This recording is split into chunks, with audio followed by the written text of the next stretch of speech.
Bueno, muy bien, buenas noches. Domingo festivo en Colombia.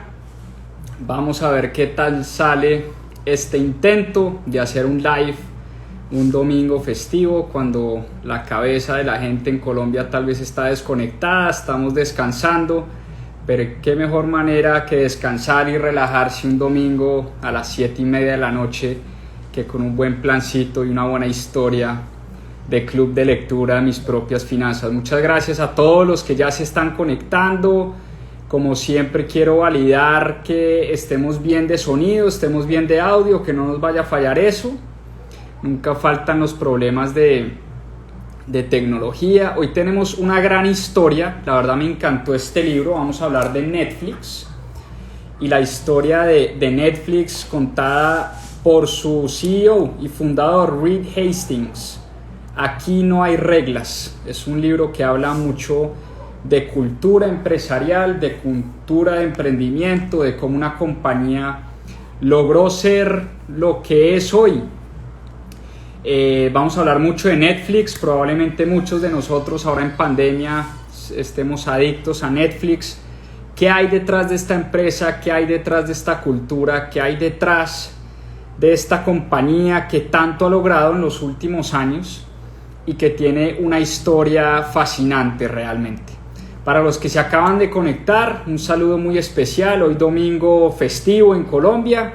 Hoy vamos a hablar de este libro, Aquí no hay reglas, escrito por Reed Hastings, CEO y cofundador de Netflix, esa compañía de streaming que hoy muchos de nosotros utilizamos para ver películas, documentales, pasar una noche agradable y pasar este aburrimiento de pandemia. Entonces, como les decía, Club de Lectura Mis Propias Finanzas es un espacio para promover la lectura, para promover los buenos libros, para promover ese hábito tan importante y para conocer buenas historias de emprendimiento. Siempre lo hemos dicho acá en Mis Propias Finanzas, que no hay nada mejor que copiar las estrategias de las personas que ya han recorrido el camino. Y la mejor manera de copiar esas estrategias, o una de las mejores maneras, es a través, por supuesto, de la lectura. A través de los libros conocemos historias y conocemos a personajes a los que no tenemos acceso en la vida real o no conocemos, pero que a través de sus libros podemos conocer lo que han hecho y lo que han construido y copiar muchas de sus estrategias. A mí este libro de Netflix me encantó, les voy a ser sincero. Me encantó el libro porque encontré muchas estrategias súper prácticas que uno puede empezar a aplicar en sus empresas, en sus emprendimientos, y entendí la lógica detrás de este título que me llamó mucho la atención. Aquí no hay reglas. Hoy vamos a hablar mucho de eso. Cómo en Netflix, una compañía tan grande hoy en día, una compañía global que está prácticamente está en muchos países del mundo, cómo en Netflix han logrado fortalecer una cultura de cero reglas. Entonces vamos a empezar diciendo que de hecho es chistoso. Yo no soy muy fan de Netflix, la verdad. En lo personal, pues no veo mucha televisión, eso como primera cosa. Entonces pues no soy muy fan de estas compañías de streaming. No soy muy fan de la televisión, entonces no veo mucho Netflix. Eso como cosa número uno. Pero como cosa número dos es que cuando me siento o cuando me acuesto a ver Netflix con mi esposa, duramos horas y horas y horas tratando de encontrar una buena película o un buen documental. Entonces yo siento que en Netflix hay 2 o 3% de buen contenido y 98% de basura y rellenos, como mi percepción personal. Ahora, lo que yo piense sobre Netflix es irrelevante, no tiene nada que ver con lo que vamos a hablar hoy. Que a mí me guste o no me guste Netflix no tiene nada, absolutamente nada que ver de lo que vamos a hablar hoy, porque lo que sí me gustó y lo que sí me fascinó es lo que hay detrás de este libro y lo que hay detrás de esta historia empresarial. Eso sí me llama mucho la atención, la cultura empresarial de esta compañía contada a través de su CEO y cofundador Reed Hastings. Y vamos a empezar por una historia. Y es que Netflix fue fundada en 1997. En el año 2000, parémonos en el año 2000, Blockbuster era una compañía, yo estoy seguro que muchos de ustedes fueron y recuerdan con nostalgia Blockbuster cada vez que uno quería rentar una película para ver con su novia, con su esposa, con sus amigos. Pues uno se iba los viernes a Blockbuster y rentaba 2, 3 películas y era una compañía que estaba en boom, era una compañía que todo el mundo conocía, que tenía más de 6.000 tiendas alrededor de todo el mundo y una compañía que vendía más de 6.000 millones de dólares, una compañía que cotizaba en bolsa, que Wall Street amaba, que los consumidores amaban. Y creo que todos nosotros, dependiendo pues de la edad que tengamos, tuvimos algo que ver con Blockbuster, alguna buena historia con Blockbuster, buena o mala historia. Y una de las personas que tuvo una pésima experiencia con Blockbuster fue este señor, Reed Hastings. Resulta que Reed Hastings había alquilado unos DVDs en Blockbuster y una vez estaba organizando su oficina y en medio de la organizada de su oficina se encontró con un DVD que no había devuelto en Blockbuster. Y si ustedes recuerdan, las multas que cobraba Blockbuster eran altísimas. Yo recuerdo, esto es una historia personal, la rabia que le daba a mi papá cuando uno no devolvía la película de Blockbuster. Hombre, se llenaba de rabia porque obviamente sabía que esa multa se la iban a cobrar en su tarjeta de créditos. Un recuerdo, una memoria que me llegó leyendo la historia de Reed Hastings. Y en efecto, Reed Hastings, cuando fue a devolver ese DVD a Blockbuster, le cobraron $40. $40, parémonos en el año 1996, era un montón de dinero. Y en ese momento Reed Hastings dijo, no puede ser que una compañía base su gran parte de sus ventas en los errores y en las equivocaciones de sus clientes. Para ese entonces, miren esta cifra, porque la estuve investigando, cerca del 70% del revenue, es decir, de las ventas de Blockbuster, eran fees que le cobraban a los clientes por no devolver las películas a tiempo. Eso para Reed Hastings era un absurdo total, basar una compañía en las equivocaciones y en los errores de sus clientes. Él no lo podía entender y no lo podía creer. Y en ese momento Reed Hastings, que era una persona supremamente inteligente, era programador y matemático y había vendido una compañía llamada Pure Software por muchos millones de dólares, empezó a pensar que la industria de las películas, el alquiler de películas en línea, tenía mucho sentido. Parémonos en 1997 cuando Amazon empezó a vender libros en línea. Amazon salió a bolsa en 1997, era una compañía relativamente nueva. Y Reed Hastings se preguntó, si Amazon está siendo tan exitosa vendiendo libros, yo creo que puedo montar una compañía que sea exitosa alquilando películas. Entonces, ¿qué montó Reed Hastings en 1997? Una compañía que alquilaba. Cuando Reed Hastings empezó la compañía, no tenía tiendas físicas. Era una tienda en línea, una tienda donde uno podía alquilar desde su computador los DVDs. A uno le llegaban los DVDs a su casa y uno posteriormente los devolvía. Esa era la gran idea y así nació Netflix en 1997, pero para ese entonces pasaron 3 años y recuerden que en el 2000 se da la gran quiebra de las empresas .com. Muchas de estas empresas basadas en tecnología quebraron. No había mercado de capitales para ellas, no había poder de endeudamiento, muchos inversionistas dejaron de invertir en estas compañías. Y fue entonces cuando Reed Hastings, fundador y cofundador y CEO de Netflix, se va y busca a John Antioco, para ese entonces el CEO de Blockbuster, y le dice, John, cómpreme mi compañía. Mi compañía vale $50 millones. Y John, un poco despectivo y arrogante, le dice, oiga, la gente todavía quiere ir a la tienda a alquilar su película, esto del alquiler de DVDs o en línea no tiene ningún sentido y lo despachó rapidito de su oficina. Aún así, Reed Hastings salió adelante. 2 años adelante, en el 2002, Netflix sale a bolsa, hace su primera salida en el mercado de valores. Su acción costaba $1, ya vamos a hablar de eso, costaba $1.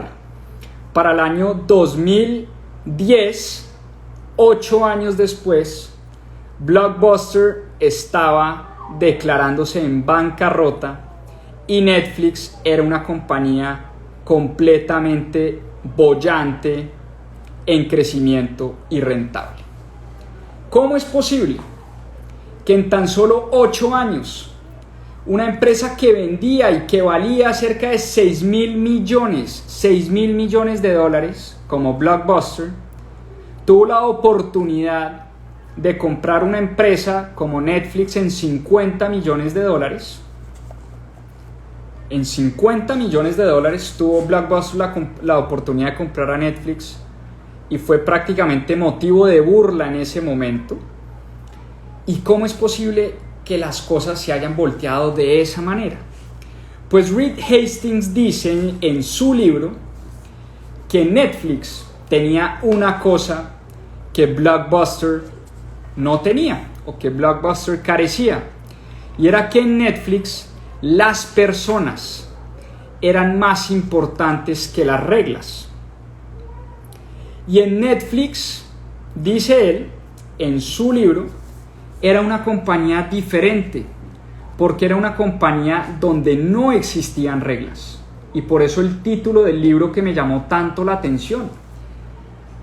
Y este libro, que me lo habían recomendado bastante, me llamó mucho la atención primero por el título. Aquí no hay reglas. ¿Cómo es posible, me preguntaba yo, que en una compañía tan grande, global, que maneja operaciones en muchos países del mundo, que ha tenido unos crecimientos exponenciales en los últimos años, cómo es posible que no hayan reglas? Por lo menos no es a lo que uno está acostumbrado en el mundo empresarial. Yo he trabajado en varias empresas alrededor, pues, digamos, a través de mi vida laboral he trabajado en varias compañías. Y en todas las compañías donde he trabajado son compañías que están llenas de reglas.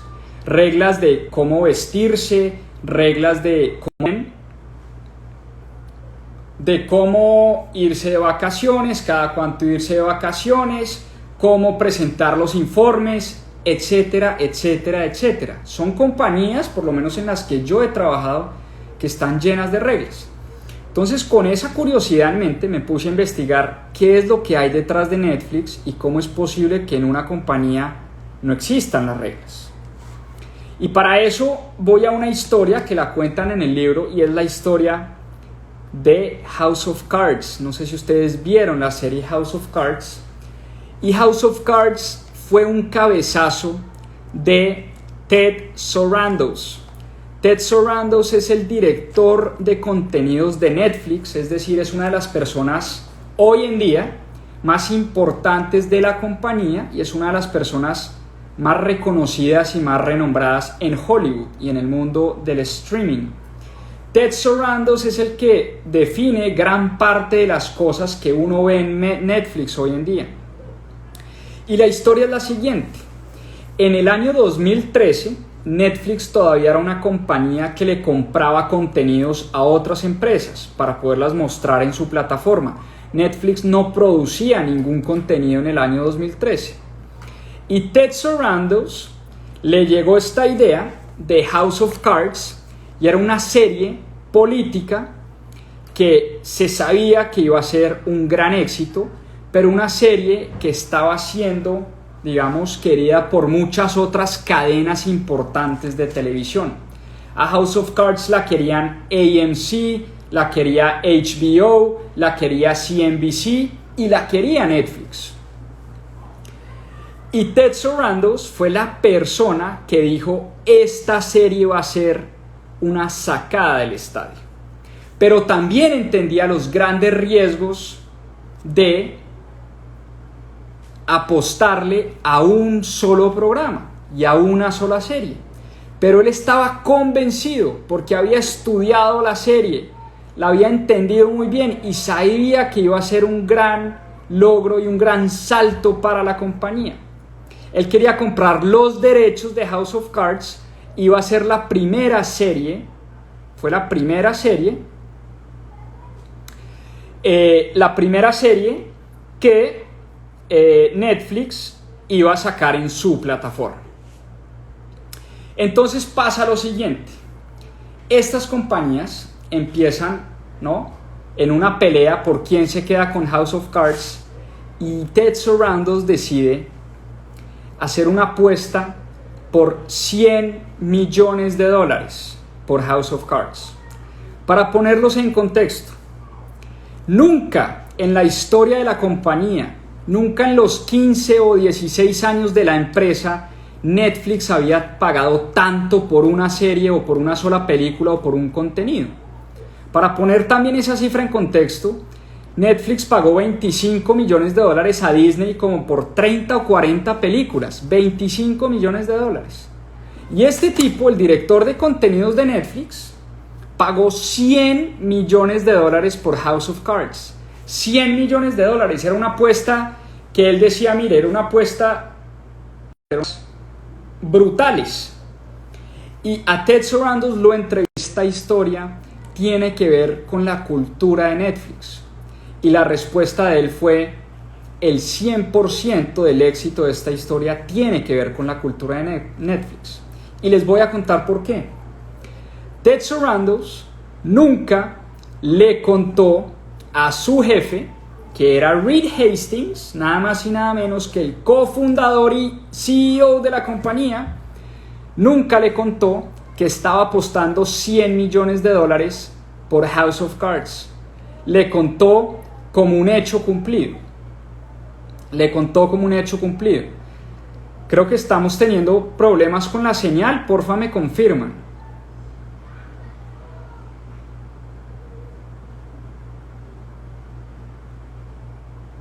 No sé, creo que alguien o algunos están teniendo problemas con la señal. Yo siento que va bien, pero me dicen que se está cortando mucho. Sí, se está cortando mucho. Bueno, hagamos una cosa. Voy a moverme de sitio, si me dan 2 segundos. Voy a mover de acá, qué pena con ustedes.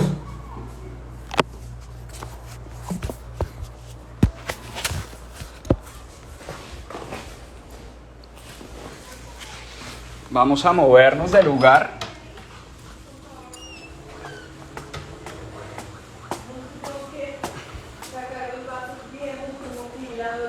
A ver si mejora la señal por acá. Un segundo.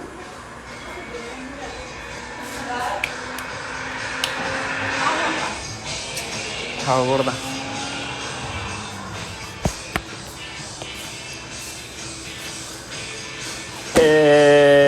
A ver, vamos a ver si la señal está mejor por acá.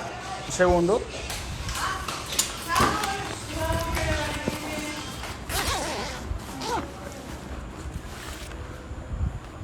Qué pena con ustedes, pero suele pasar.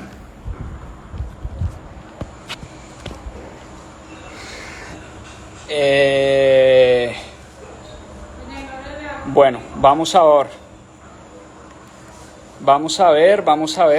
ver. Es que aquí al lado están viendo Netflix, precisamente. Entonces, bueno, ¿mejoró la señal? ¿Me escuchan mejor? Espero que sí. Bueno, parece que está mejorando la señal. Bueno, ¿en qué iba? La historia de Ted Sarandos. $100 millones pagaron por House of Cards. Y la gran sorpresa es que él nunca le contó a su jefe, al CEO de Netflix, que iba a hacer esto. Se lo contó como un hecho cumplido. Le dijo, oiga, acabo de apostar $100 millones por House of Cards y nos ganamos el contrato.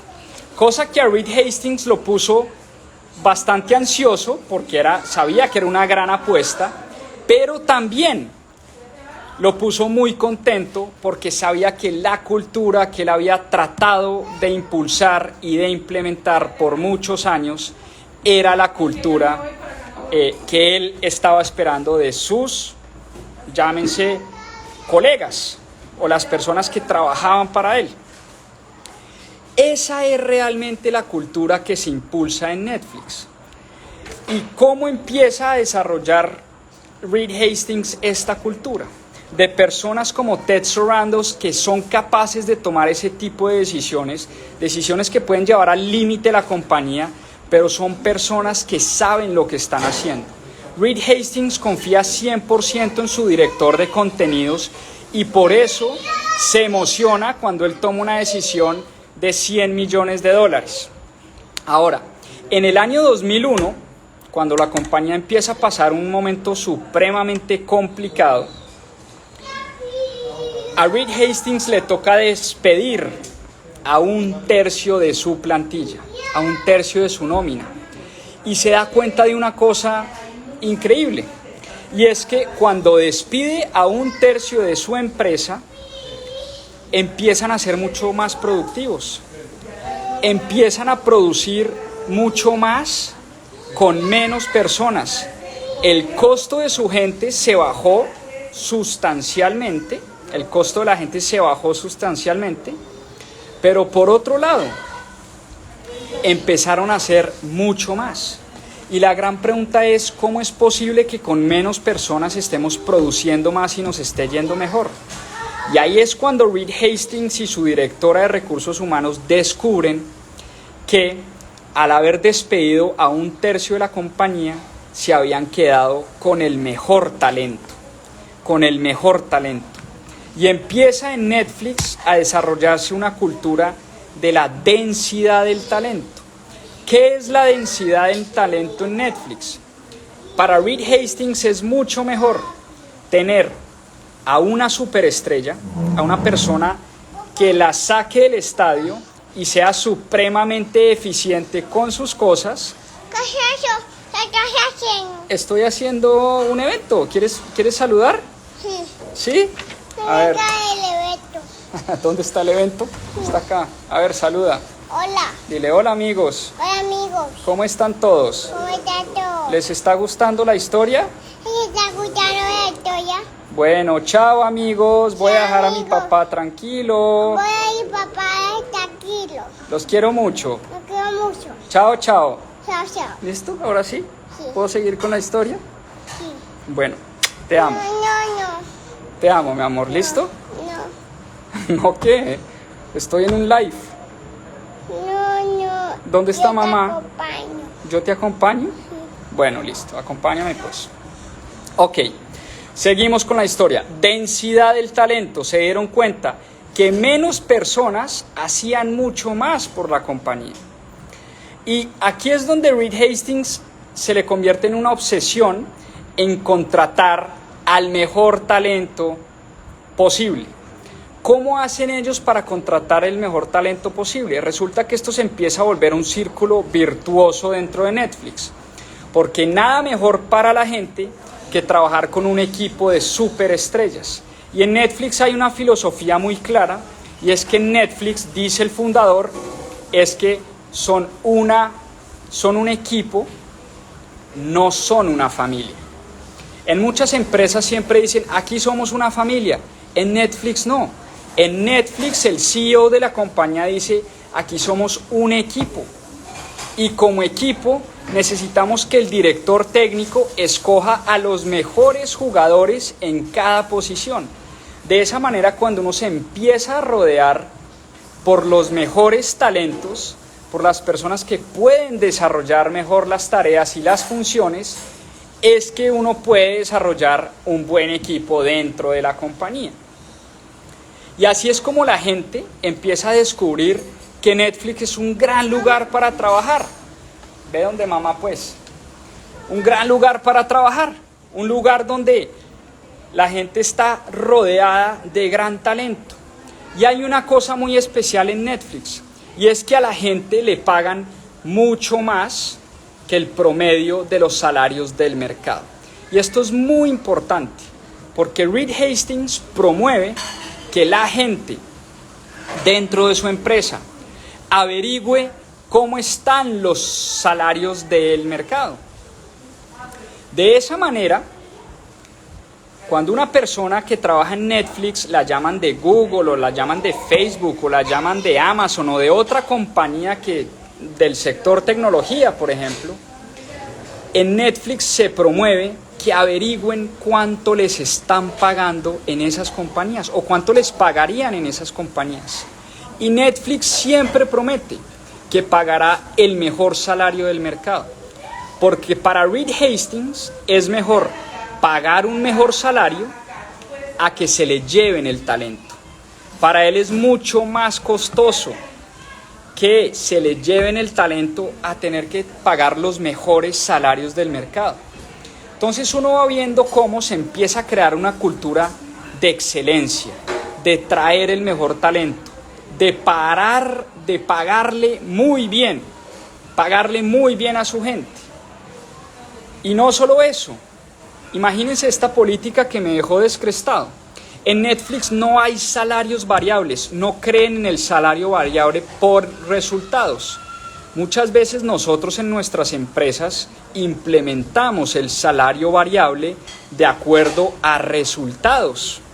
Resulta que en Netflix los salarios variables no existen, porque dice Reed Hastings que lo único que hace el salario variable es matar la creatividad de las personas. Es increíble, yo me quedé pensando esto y me dejó impactado, porque Reed Hastings dice, mire, si una persona no sabe cuánto se va a ganar el próximo mes y el salario y su ingreso depende de los resultados del próximo mes, lo único que usted va a generar en esa persona es ansiedad, angustia, estrés.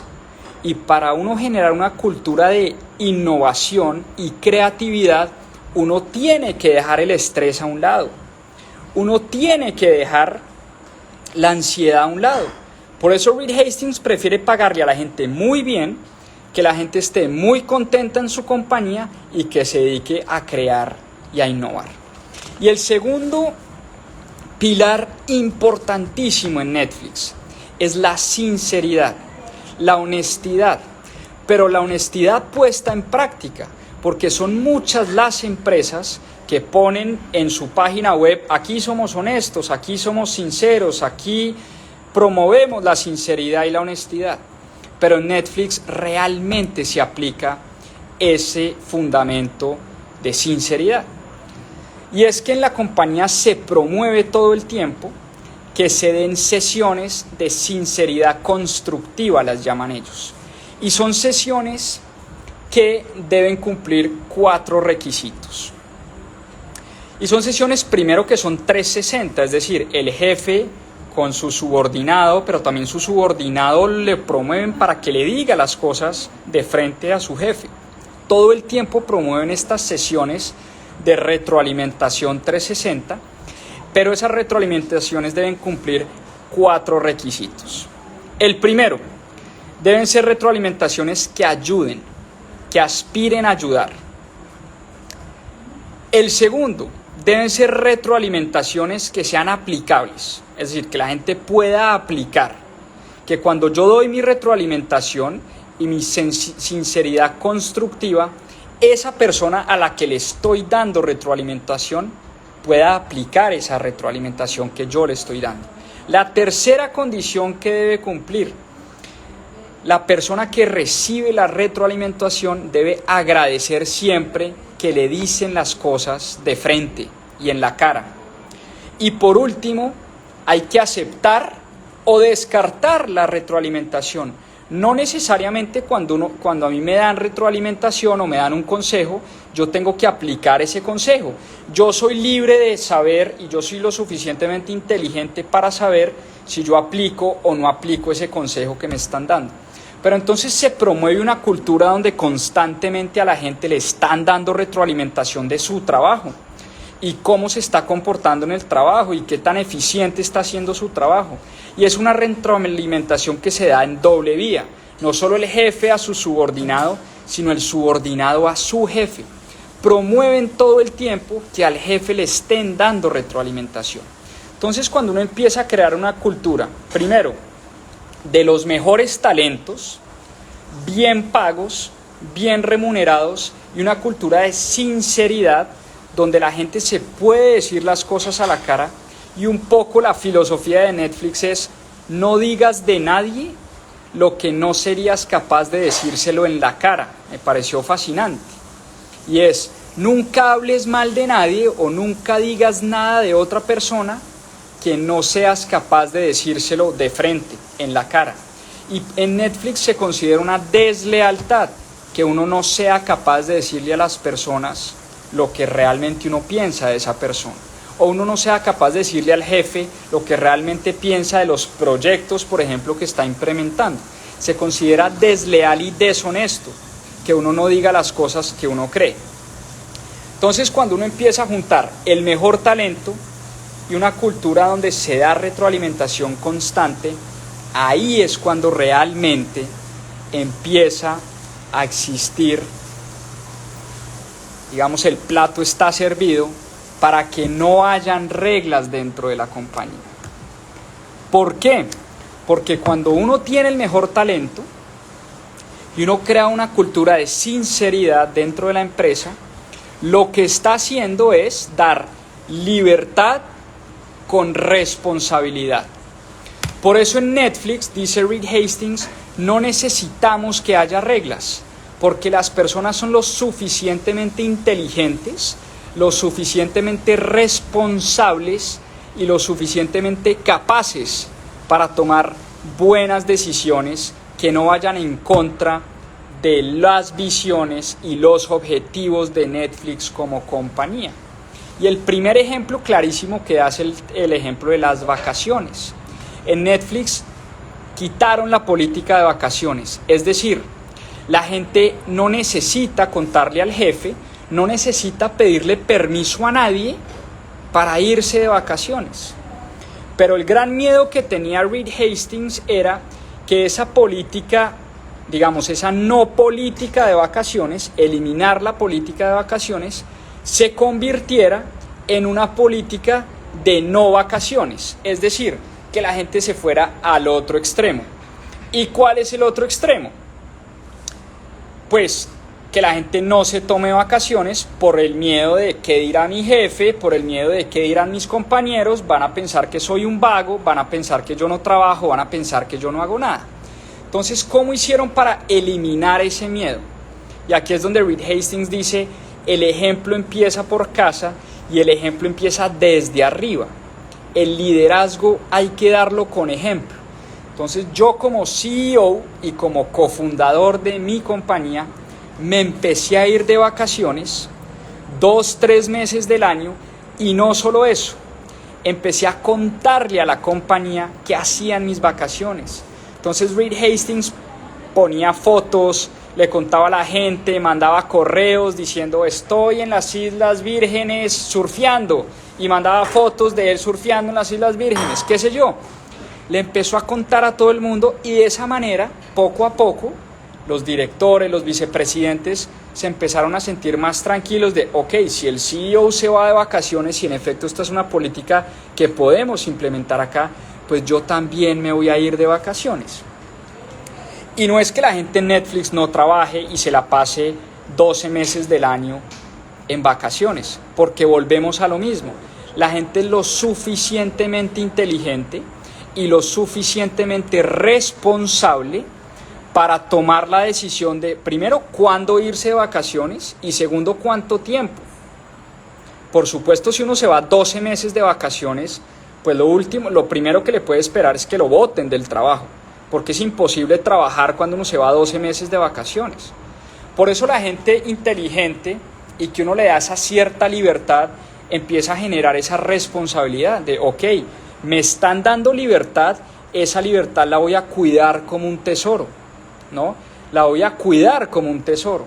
Distinto a lo que pasa en el 99.9% de las compañías que uno tiene que decir dónde está, a qué horas entra, a qué horas sale, cuándo se va de vacaciones, cuándo llega. Y aquí hay un concepto muy importante que es liderar con contexto. Porque una vez la directora de contabilidad le dice a Reed Hastings, estoy angustiadísima con esta política que usted se acaba de inventar de vacaciones, porque en enero es cuando debemos cerrar los libros contables y mostrarle los resultados del año a Wall Street y a todos los mercados. ¿Y qué pasa si toda mi gente se va de vacaciones?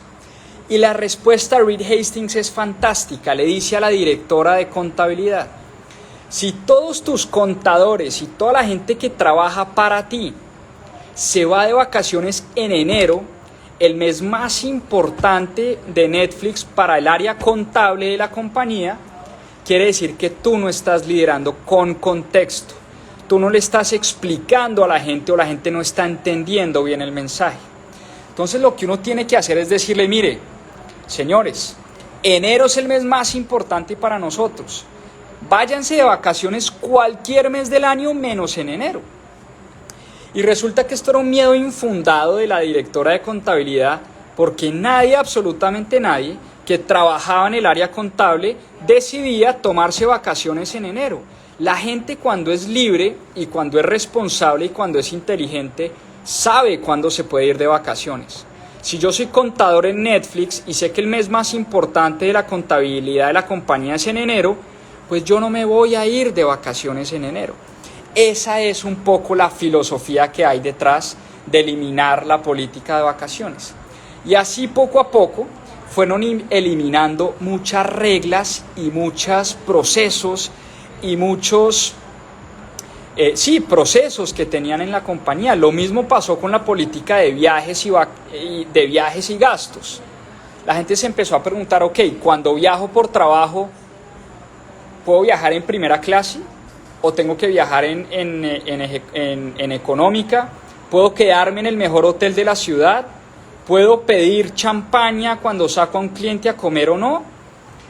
La gente se empezó a hacer ese tipo de preguntas cuando empezaron a eliminar este tipo de reglas. Es decir, yo como empleado de Netflix no le tengo que pedir permiso a nadie de cuánto me gasto en mis viajes de trabajo.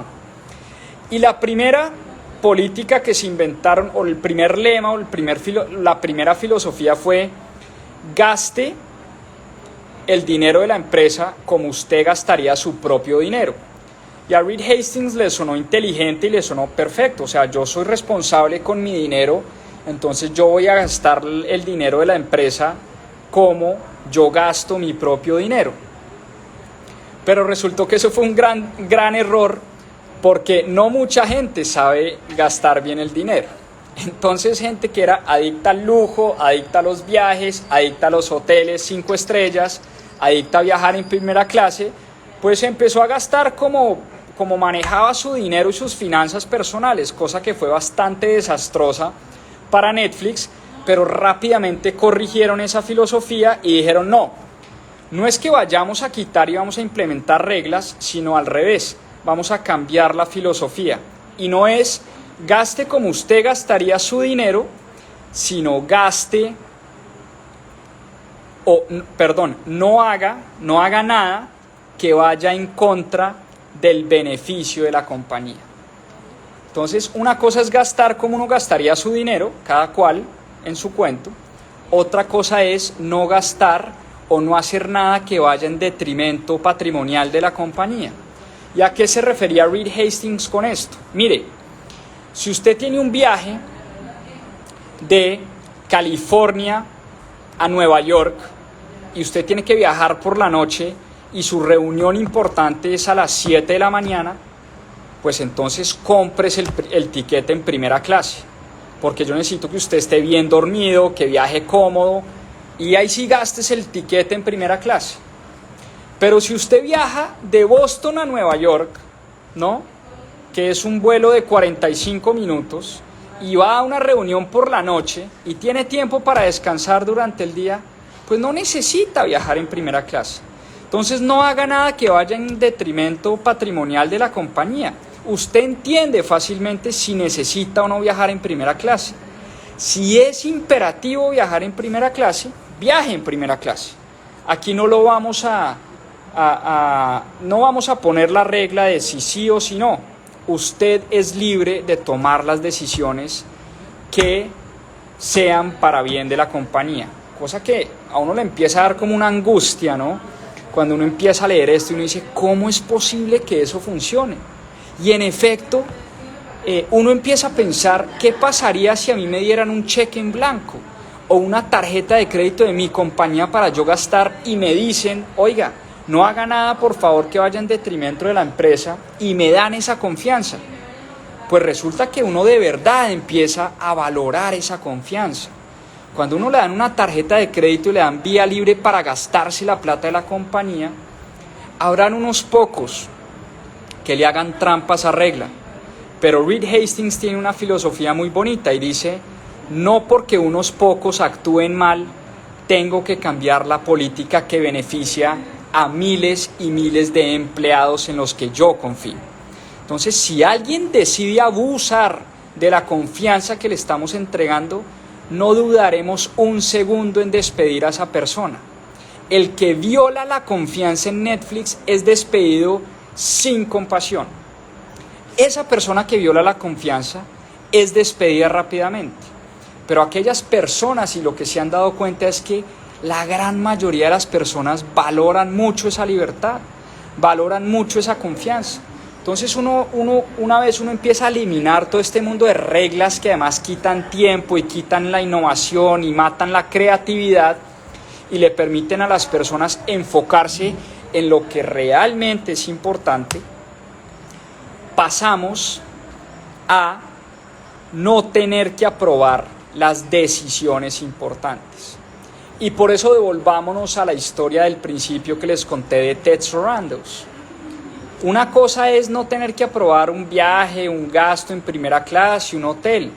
Otra cosa es no tener que pedir permiso para firmar un contrato por $100 millones.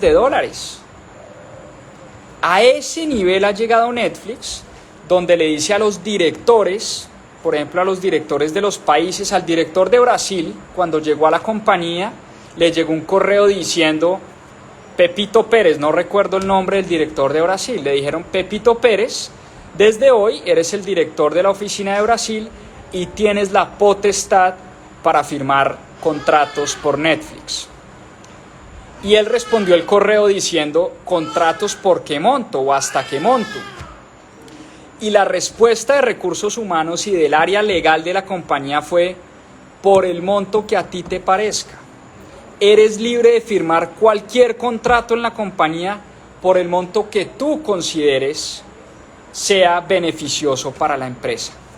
A ese nivel ha llegado la cultura de esta empresa, al nivel donde muchos directores en muchos países del mundo firman los contratos, negocian con proveedores, gastan la plata de la empresa sin necesidad de que cualquier decisión importante la tenga que tomar Reed Hastings, el director y dueño de la empresa.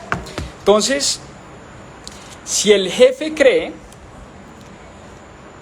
que uno de sus subalternos ha fracasado en la toma de las decisiones, o cuando alguien dice el libro comete una estupidez, lo dice textualmente el libro, y les voy a leer el libro que lo tengo aquí anotado, página 289. Cuando alguien del equipo cometa una estupidez, no le eches la culpa a esa persona. Por el contrario, has de preguntarte en qué contexto no supiste darle. ¿Fuiste lo bastante elocuente e inspirador a la hora de expresar tus objetivos y estrategias? ¿Expusiste claramente todas las suposiciones y los riesgos que ayudarían a tu equipo a tomar buenas decisiones? ¿Llegaste a alinearte con tus empleados en cuanto a visión y en cuanto a objetivos? Entonces aquí se da una cosa impresionante, y es que cuando alguien comete un error dentro de la compañía, es el líder, es el director, es el jefe quien se tiene que preguntar si realmente está exponiendo bien los objetivos dentro de la empresa, si realmente hay una visión y un propósito claro, porque el error no es de la persona que lo comete. El error es del equipo y sobre todo del líder que no está liderando bien a su equipo. Entonces, cuando alguien comete errores en Netflix, no lo juzgan, no lo culpan, Lo que hacen es tratar de... Son 4 cosas las que hacen en Netflix para promover el emprendimiento, para promover que la gente se sienta parte del equipo y para promover que las personas tomen las decisiones por sí solas. Cuando son dueños de algún proceso o cuando son dueños de alguna iniciativa dentro de Netflix, la persona debe hacer 4 cosas, independientemente del rol, el nivel o el cargo que ocupe. 4 cosas. La primera, debe socializar esa idea con el equipo y con la gente. Debe socializar, debe contarle a la gente en qué está. Reed Hastings dice, yo tengo un Google Doc público donde le cuento a la gente en qué estamos y cuáles son las ideas que tenemos. Y cualquier persona puede editar ese documento de Google Docs. Cualquier persona. Entonces lo primero es socializar la idea. Lo segundo, ponerla a prueba. Hay que poner las ideas y hay que probar las ideas. Es algo que se promueve mucho en Netflix. Lo tercero, apostarle a la idea. Hay que jugársela. Y por eso Ted Sarandos sabía que House of Cards iba a ser una sacada del estadio y apostó por esa idea. Independientemente si la idea fallaba o no, pero lo que Ted Sarandos sí sabía era que si la idea fallaba, a él no lo iban a despedir porque una idea de él falló. Él no iba a ser juzgado, por el contrario, promueven que la gente se equivoque. Y por último, número 4, si triunfa la idea, vamos a celebrar y a investigar y a tratar de entender qué salió bien. Y si la idea sale mal, si la idea fracasa, hay que exponer ese fracaso abiertamente. Es la única condición. Si uno fracasa en Netflix, le tiene que contar a toda la compañía por qué fracasó. Es decir, tiene que ponerse, como decimos en Colombia, en plaza pública, ¿no? Tiene que contarle al resto de la compañía, señores, yo, Juan Pablo Zuluaga, me equivoqué, la embarré, mi proyecto fracasó. De esa manera todos podemos aprender de mis fracasos y de mis errores. Es la única condición que exigen en Netflix. La persona que esconde sus errores, la persona que no cuenta sus fracasos, es despedida automáticamente de la compañía. Y Reed Hastings habla de tener una estrella polar. ¿Qué es una estrella polar? Es una visión muy clara, es una dirección general de hacia dónde vamos como compañía. El rol del líder, empezando por él como CEO, es entregarle a su gente una visión clarísima. Es decirle a su gente, para acá vamos, y esto es lo que queremos conseguir, y esta es la estrategia de la empresa. Él dice que uno de los graves errores que cometemos los empresarios es que no le contamos a nuestra gente para dónde vamos. La estrategia se define por allá en unos hoteles cerrados y en unos cuartos privados y en las oficinas de los directores, y nadie puede entrar y nadie puede saber en qué consiste la estrategia de la compañía, solo los directores y los dueños. Para Reed Hastings eso es paja, eso está mandado a recoger. Todo el mundo dentro de la empresa debería saber cuál es la estrategia de la empresa y en qué se está trabajando. Por eso la estrategia de Netflix es pública para todos los empleados. Por eso en Netflix le reparten a los empleados, oigan esto, antes de entregarle los resultados financieros a Wall Street y a la SEC, a la Securities Exchange Commission, que es la comisión que regula, ¿no?, las empresas que cotizan en bolsa, antes inclusive de entregar los resultados financieros de la empresa, se los entregan a los empleados de la compañía.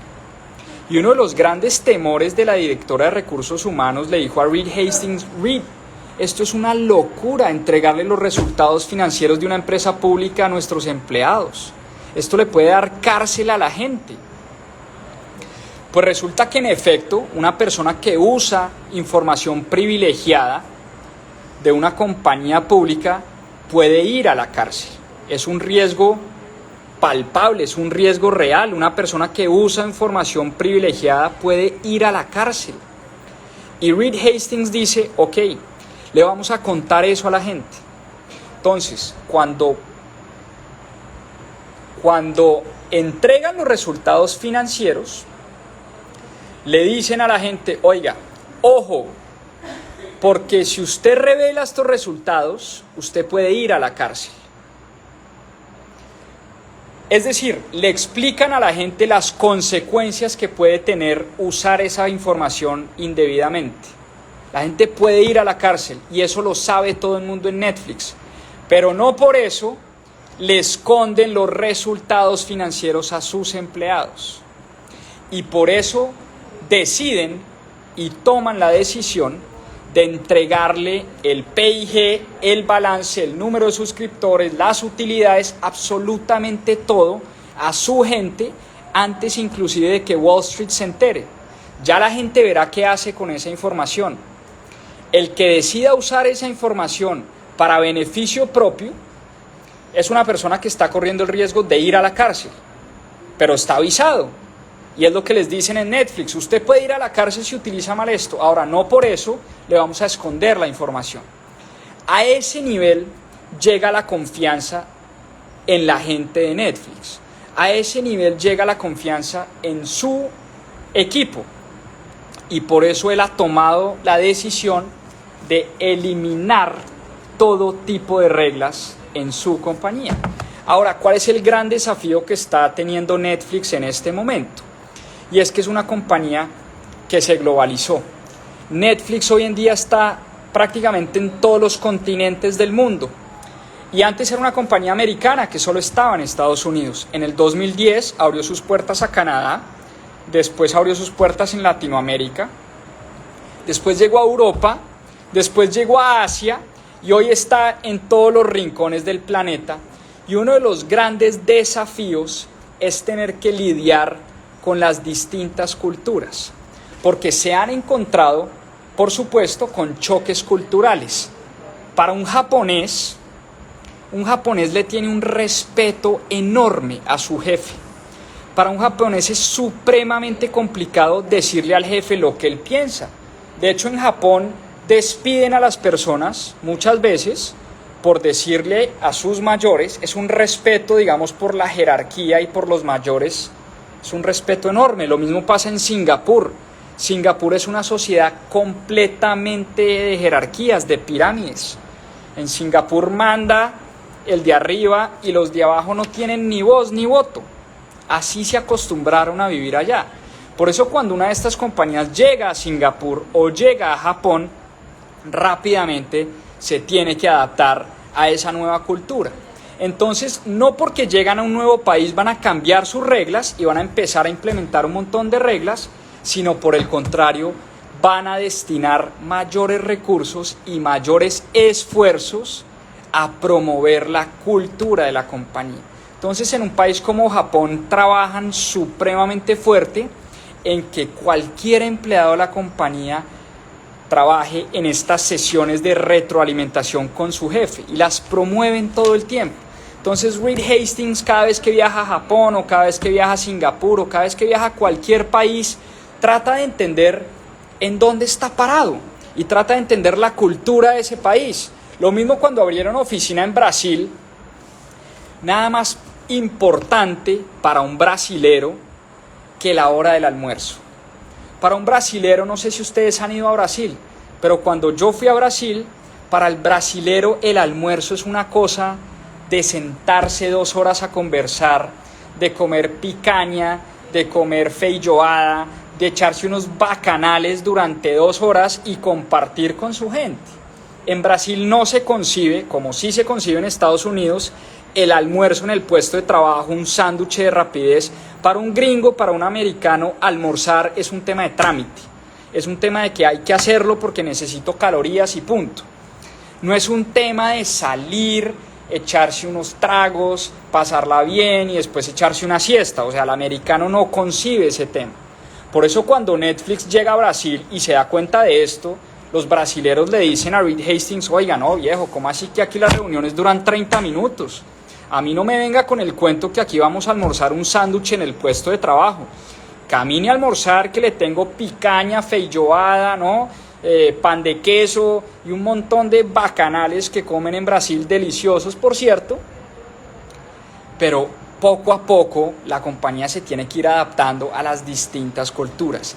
Ese es el gran reto que tienen hoy pero no por eso quiere decir que están implementando un montón de reglas en el resto de países, sino que por el contrario, siguen con su cultura de confianza, con su cultura de reclutar el mejor talento, con su cultura de pagarle los salarios más altos del mercado a su gente, con su cultura de eliminar el salario variable. Solo en Netflix solo existen salarios fijos en cualquier parte del mundo y en cualquier parte donde la compañía opera. Y por eso de lo que se trata es de promover la cultura de la empresa, pero tratando de adaptarse, obviamente, a la cultura de cada país. Y es un reto enorme y es un reto que él lo reconoce, es un reto de los más grandes que tiene hoy la compañía, pero igual es un reto en el que vienen trabajando, inclusive vienen destinando muchos más recursos para que la gente entienda y para que la gente valore esa cultura de libertad más responsabilidad. En Brasil una persona no entendía cómo él tenía la libertad de firmar contratos, pero eso viene con una responsabilidad enorme. Y de lo que se han dado cuenta es que cuando una persona tiene libertad, empieza a tener un sentido de responsabilidad que lo hace esforzarse inclusive el doble. Como conclusión, ¿y cómo concluye el libro? Hay dos tipos de empresas o dos tipos de situaciones. Cuando un error en una compañía puede costar, por ejemplo, la vida de un ser humano, o es un tema de vida o muerte, por supuesto que tienen que existir reglas, por supuesto que tienen que existir controles. Una cosa es liderar Netflix y otra cosa es pilotear un avión. Cuando un piloto está piloteando un avión, tiene que tener unas reglas, tiene que seguir unos protocolos de seguridad, tiene que tener unos protocolos clarísimos dentro de su compañía. Porque si algo falla, le puede costar la vida a millones de personas. Lo mismo en una sala de cirugía. En una sala de cirugía no hay espacio para el error. Por eso tienen que haber protocolos, por eso tienen que haber reglas, por eso más de una persona tiene que revisar lo que se está haciendo en una sala de cirugía, porque estamos hablando de la vida de una persona que está en riesgo. Entonces, Reed Hastings entiende esto perfectamente. Cuando el caso es de vida o muerte, por supuesto que tienen que existir reglas. Pero por el contrario, cuando estamos en una empresa donde la innovación es lo más importante, donde la creatividad es lo más importante, donde hay una competencia brutal y donde todas las cosas cambian todos los días aceleradamente, las reglas no tienen que existir. Por el contrario, debemos eliminar las reglas para fomentar la creatividad y la innovación en las personas. Entonces Reed Hastings entiende que él está en una industria donde tenemos que ser creativos, donde tenemos que ser arriesgados, donde tiene que haber espacio para el error y para la equivocación, y por eso en su empresa no hay lugar para las reglas. No quiere decir que las reglas no sean importantes, ya lo dijo y ya lo reconoce Reed Hastings. Las reglas por supuesto que son importantes, pero dependiendo del contexto donde uno trabaje. Uno en una sala de cirugía, en un hospital, en una aerolínea, no puede mañana salir a decir: me leí el libro de Reed Hastings, acabo las reglas porque quiero que todo el mundo en mi sala de cirugía sea muy creativo. No, por supuesto que no.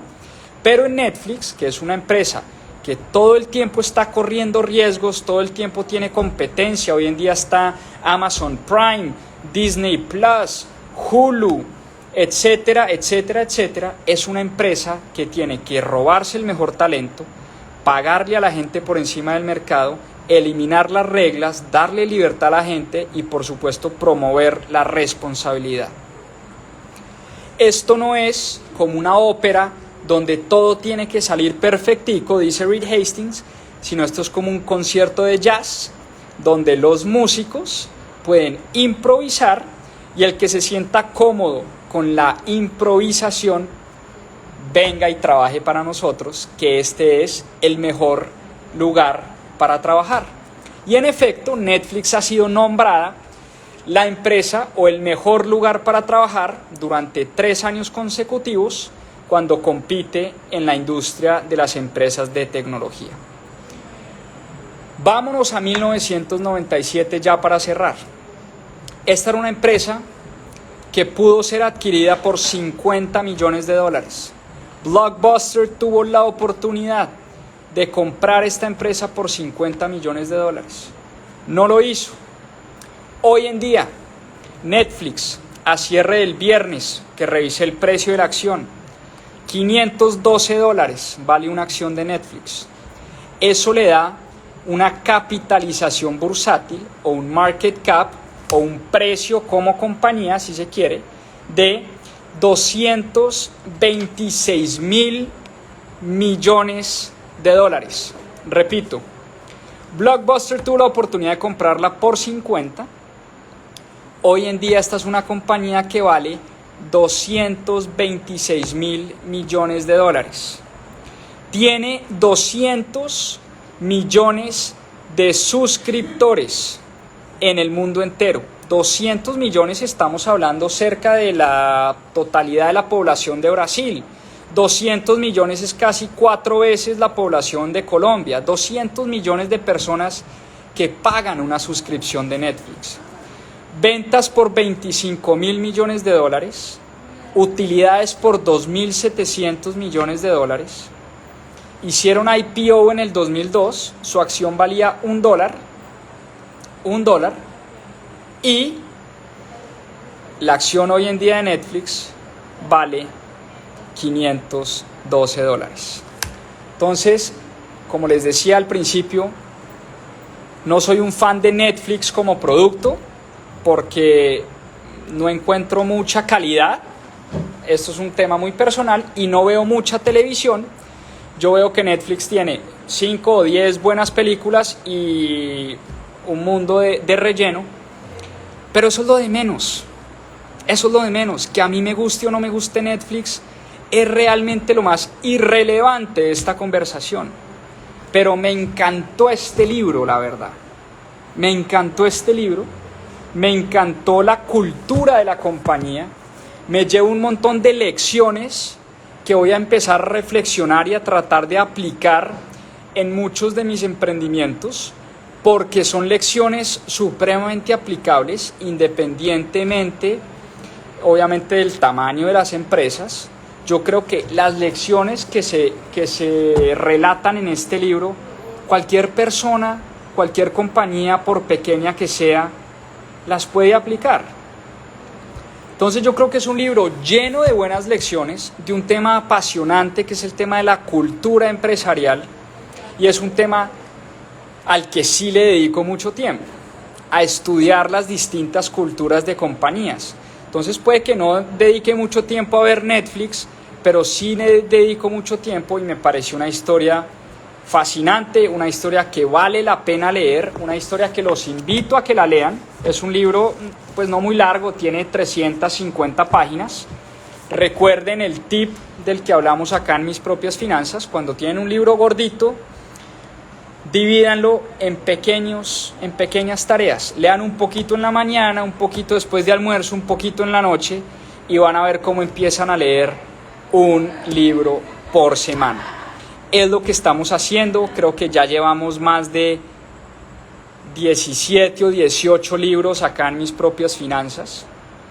Ha sido un viaje apasionante, un viaje de mucho conocimiento, un viaje donde hemos aprendido infinidad de cosas, infinidad de estrategias, historias que nos pueden ayudar a nosotros a cambiar nuestra realidad financiera, nuestra realidad en los negocios, a aprender de los mejores empresarios y emprendedores del mundo. Yo creo que de esto se trata este espacio de todos los domingos. Para mí fue un éxito hoy domingo festivo, más de 220 personas conectadas, un domingo festivo en Colombia. Me doy por bien servido, me voy feliz, me voy contentísimo. Nos vemos la próxima semana, como siempre, en Club de Lectura.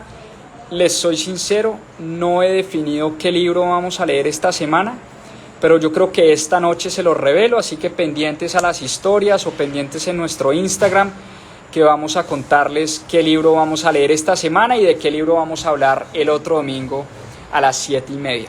Espero les haya gustado, yo me lo gocé. Me gocé la interrupción de mi hijo, como siempre pasa, el hombre ultra curioso, quiere saber siempre lo que está haciendo el papá. Entonces, bueno, nos vemos el otro domingo. Muchísimas gracias a todos por conectarse y a todas por conectarse. Espero les haya gustado, espero lean el libro y espero estén enganchados con este cuento del club de lectura de mis propias finanzas, que a mí en lo personal me está encantando y es de las cosas que más disfruto de lo que hacemos acá en mis propias finanzas.